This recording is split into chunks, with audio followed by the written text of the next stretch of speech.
Hello, welcome back to this fantastically cold November morning. It got to -3 last night and I'm still kind of thawing out at the minute, so I'm just going to wait a couple of hours and then come back and show you what I'm planning on overwintering, what I'm not planning on overwintering, and just give you a little mini tour of the garden really. I'd just like to say thank you for all my subscribers. I've got about 950 at the moment, so really pushing it to 1,000. Real surprise, and I thank each and every one of you. But yeah, as I said, wait a couple of hours, I'll come back out in this garden and show you what's going down. So welcome back. It's actually a couple of days later rather than the couple of hours that I think I alluded to in my last video. Armed with only a bread knife, I'm going to be doing some overwintering today. But first of all, we're going to have a little walk around the garden, and then I'm going to start chopping more towards the end, I think. So these Hedychiums, they've all been dug up. They've got varying hardiness levels. I got them all from Burncoose Nurseries. I'll put a little video in the top right corner showing you the names of some of these. I'm unsure which are which, unfortunately. Maybe we'll be able to get an idea of by looking at this singular flower, which is the only flower that these have produced for me this year. They're all going in a sunnier spot next year, and I hope that improves the flowering of them. I've dug them up or put them all in pots, but I'm actually going to chop off these stems about here, put them in the greenhouse, to give myself some more room in the greenhouse for other plants. These are going to be brilliant as compost for my bamboos. Every year I take like banana leaves, that type of thing. I'm planning on putting them at the base of the bamboo, break down lovely, provide them with all the nutrients that they need. So let's look at some of the things that have been in my greenhouse, such as this Rolldana Petasites. It's doing really, really well in there. I know this isn't hardy, but I think I'm going to chance it in the greenhouse. If it really does get too cold, I'll be moving it into probably my heated cabin. I've got my Yunnan 2 bamboo from Desert to Jungle. It's definitely my favourite bamboo. You can see this gorgeous new bluey coloured cane that it's putting up. Beautiful. I'm going to be keeping this one in the greenhouse. I want to preserve that cane rather than it aborting at any point. This is Mustia Wollastonii. This is actually from Madeira. It's a really subtropical region. It definitely isn't subtropical here in Milton Keynes at the moment. But that's been in the greenhouse and just growing and growing and growing. I'm expecting that to slow down at some point in the near future and probably lose those leaves, I should imagine. Again, I'm going to be keeping it in the greenhouse to see what it does. This is Strobilanthus. I can't remember the variant, but it was from Newbury Farm Plants. Again, that's in the greenhouse. It should have lost its leaves by now. Looking forward to seeing how that looks in the garden next year. Got these Colocation Metallicas. These have been near the top of the greenhouse where the glass is. As you can see, they're all kind of wilting back. Whereas ones that are on the ground of the greenhouse, away from all the windows, seem to be doing all right.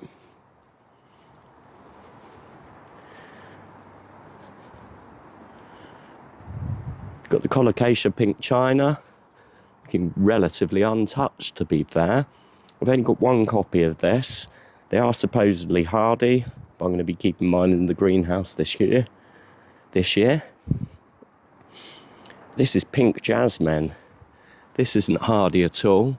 One of the best smelling plants you can ever have in your garden. I'm going to be looking to probably put that in the greenhouse as well. Don't fancy bringing it in the house or anything.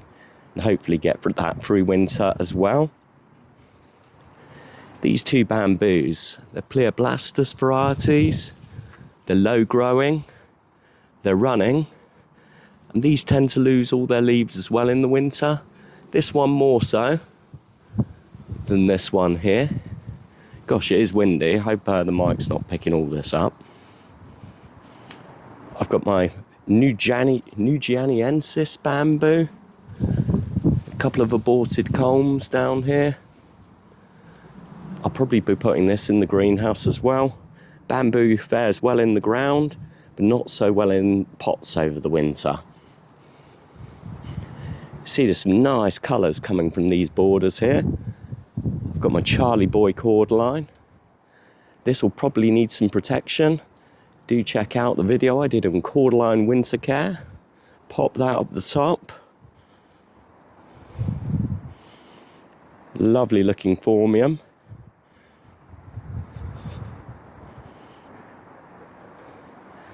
Things like the Fatsia polycarpa here and the Fatsia japonicas. They're happy hardy plants. You're not going to need to do anything to protect these over winter, providing they're a fairly good size. I mean, if they're really small, maybe you would have to. Aurelia alata, bone hardy. Just got to wait for next year for that to all come back. So the other day, I looked at these Hedychium and I thought they'd had it, but they've completely bounced back, which is great. Hedychium, I don't think they're going to last in my garden here, and apparently digging them up's not the best idea as well. So I might leave some of the bigger ones and get some of these smaller ones in the greenhouse over winter.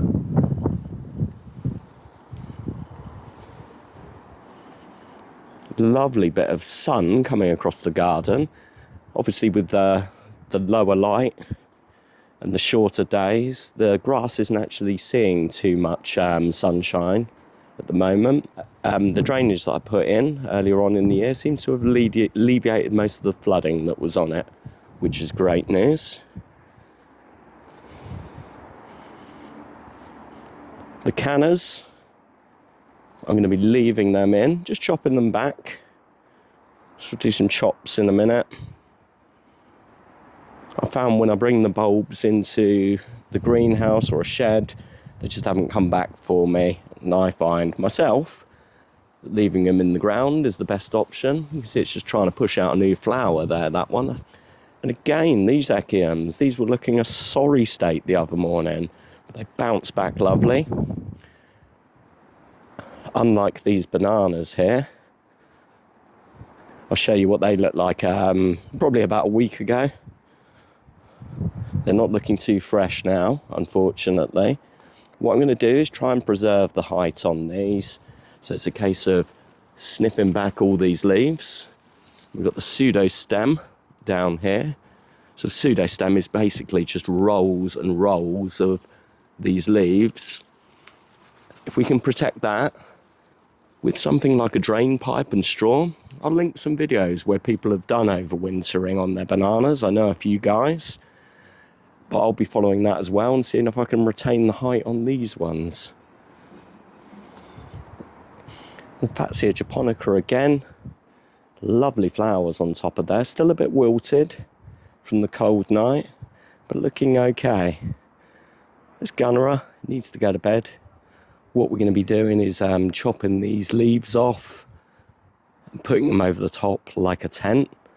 I'll actually film that and put it over the top. There we go. Lovely.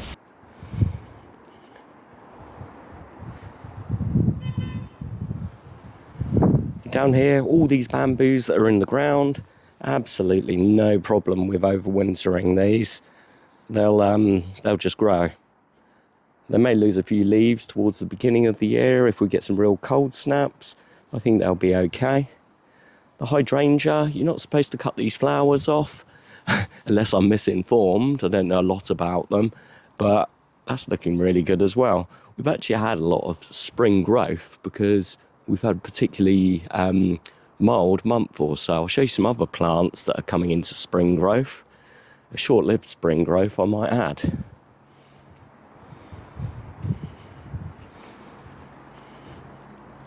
Mahonia soft caress with its new leaves forming on the top here. And we've got this bed over here. Let's get round a bit so it's not all sunshine flowing into the camera. Really need to get a filter on that one. This Gunnera here was looking terrible the other morning, as was this Tetrapanax, but now looking pretty good again, to be fair. Let's go in and look at that leaf again. Got the Salvia amistad. Also did a video on overwintering that. It did come back for me, but it got chomped up by some spring beetle or a slug or something, I'm not too sure. But yeah, as you can see, these gunnera leaves looking really, really shabby. We need to protect this crown down here. So again, forming a tent over the top of it. That'll be absolutely fine, I'm sure, getting through the winter. We'll get one like this. Push it through and into the ground. Perfect. The tetrapanics I'm going to leave as is. Just if it really does get cold, I'm going to be putting a bag over the top or some kind of horticultural fleece to protect that growth point there. Things like the osteospermum, all of these are due to die back soon. They won't be coming back next year either.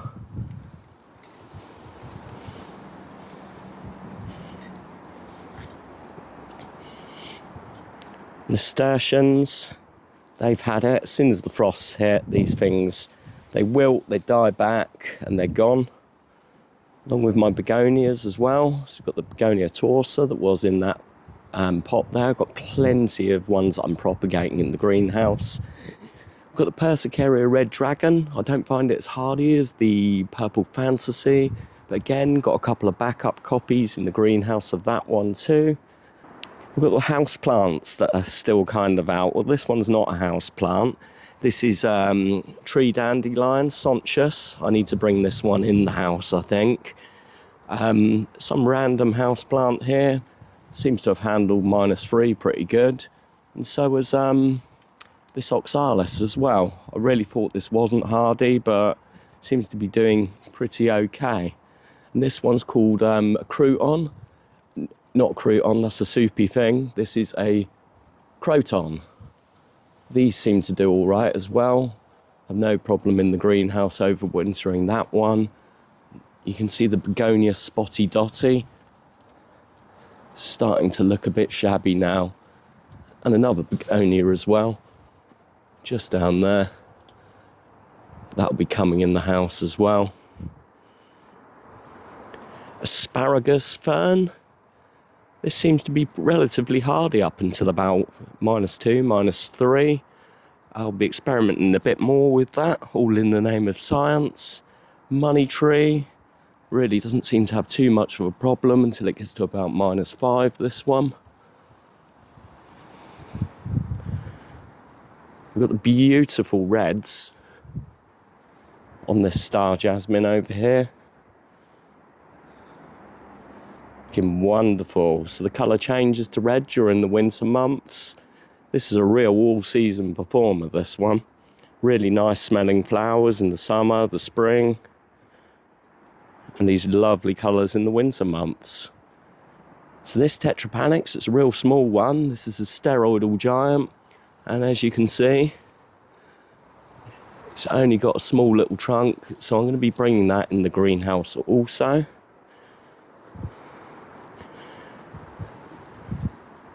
The cordyline has done really, really well, recovering from the 2022-23 winter. Again, that's featured in my cordyline care video, and it's really bounced back nicely. Love the colouring of this formium down here. Really, really beautiful.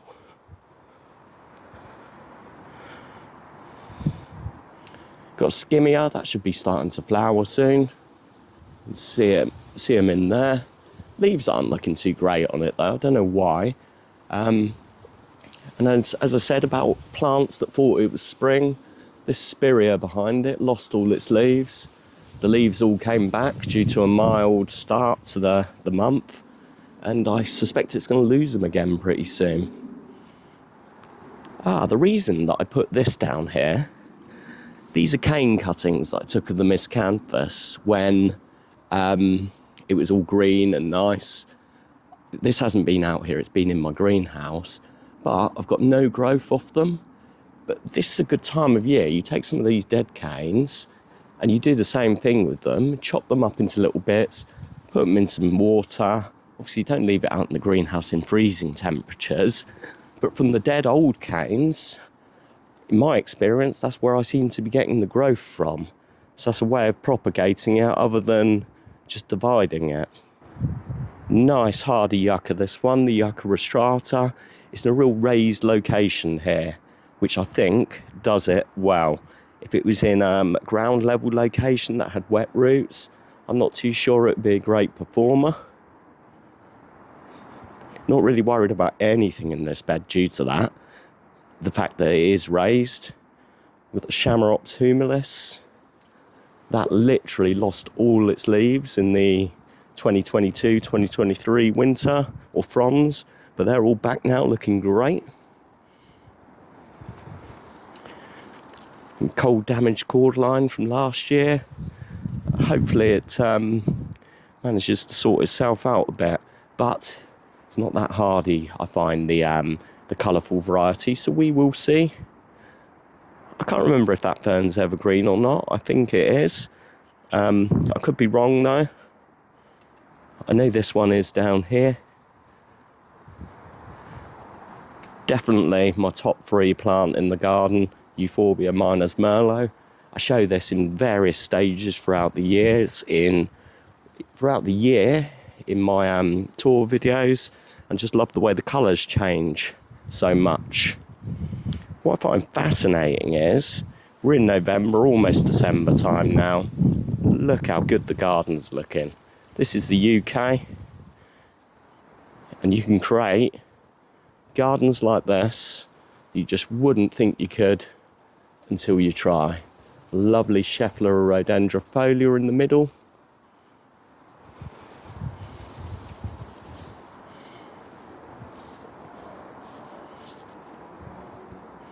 My Circus canadensis, I've put this in the pot.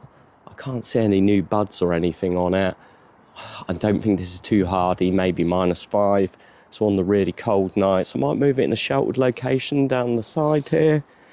Talking of sheltered locations, I've got a couple of Brassioopsis, the Hispida, and Escalata, I think it is. So for the past few days, these two have been in the shed in the corner there. That does have the option to have heating on. Hasn't had any heating on, but I know these aren't going to be able to be fully hardy here in the UK. So that's where they're going just after I finish filming this. Lovely Fatsia flowers everywhere. Nakuba.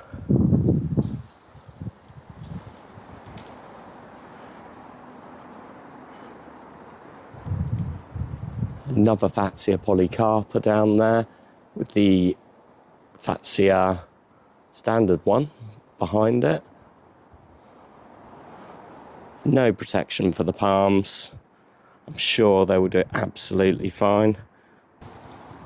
And this Tetrapanax Rex, looking really, really cool. Just the craziest flowers. You either love them or hate them. They do look ugly, but yeah, fascinating.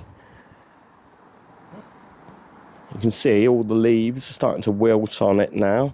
What I really do like about it is this bend on the trunk where it's been reaching for the sun over the summer months. And it's hopefully going to form a nice little jut out bit or curve in front of this bamboo. Behind that, probably one of the hardest things in my garden is this yucca. It's pretty much hidden all year. We will see it in the winter months, and as it gets bigger, I'm sure it's going to have no problem shoving some of this bamboo and perhaps the Tetrapanax out of the way. We will see. So this Formium down here, it really did suffer a couple of years back, but it's grown really looking nice now. That Cotinus has still got its leaves, which is unusual, but that's because of the mild winter that we've had. Yeah, really pleased with how the garden's gone this year. I've done pretty much all of the heavy work. I think I've got my structure in place the way I want it. I've got my 2 main beds, this one over here. I've got that main bed over there, the new one. So this year, or into 2026, it's more going to be about just improving on what I have, creating more planting patterns, more colour patterns, and yeah, just kind of making it a little bit nicer than it already is. I think it does look nice, but not really happy with this area over here, and I feel that can be improved on. It just definitely needs something more than the green. Some people absolutely love the green of jungle gardens, but I'd definitely like to see some colour popping in there as well. Anyway, I think that's it. I hope you enjoyed that. This is going to be my last actual tour of the garden. I hope you picked up some overwintering tips there, but do have a look at some of my other videos. I'll link them at the end. I hope you have a really good December. Enjoy.